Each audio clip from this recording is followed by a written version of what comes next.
MG Hector Plus Review. We just went past the 1-year anniversary of the MG Hector launching in India. A lot has changed since then.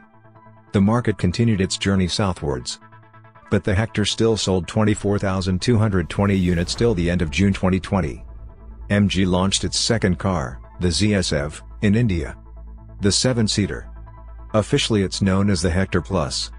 And it has just been launched at introductory prices starting at 13.48 lakh rupees. As it turns out, the MG Hector Plus has launched as a 6-seater, 3-row SUV. MG says a 7-seater version will follow. The big question is how the car differs from the regular Hector, right? The face is immediately different, with what appears to be a wider front grille. It actually is the same size as the Hector's but without the thick chrome edge. The glossy black finish gives it a more imposing, high-end look. The headlamps are also different, and are in a bigger housing midway through the bumper. The DRLs or daytime running lights are 2-row and have a wider, thicker look too. All in all, the Hector Plus looks more imposing and elegant, and definitely the more swanky of the two. The MG Hector Plus is also just 65mm longer than the Hector. Doesn't sound like a lot, because it's not. And I have another surprise for you. The wheelbase is identical on both at 2,750mm. It's really just the overhangs where the bumpers are a tad bigger that gives the Plus a little bit of extra length.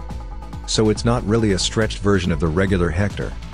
In a way, that's not a bad thing because it doesn't really compromise the drive dynamics. But yeah, it's a bit of a surprise because with 3 rows, you're expecting it to be a lot longer, right? When the Hector came out, there was a lot of criticism from me and others, on how the car deserved to have bigger wheels. The 17-inchers look a tad small in its wheel arches. Well, on the Hector Plus you still get the same. It would have been a plus to have 18-inch wheels, dare I say even 19-inch. I say this not only from a styling perspective, but also to create the difference between the two models. It would have made the Plus look a little bigger, a little more robust and upright. And it would really have driven home the point about being Plus. So that is a big miss for me. Premium looks, decent road presence. And the upside of not having been stretched is, it's still easy to drive. Like the Hector, the car gets front and rear disc brakes. Also like it, the car has traction control. Electronic brake force distribution or EBD. Anti-lock brakes, ABS. A tire pressure monitoring system. Dual airbags. Isofix child seat anchors.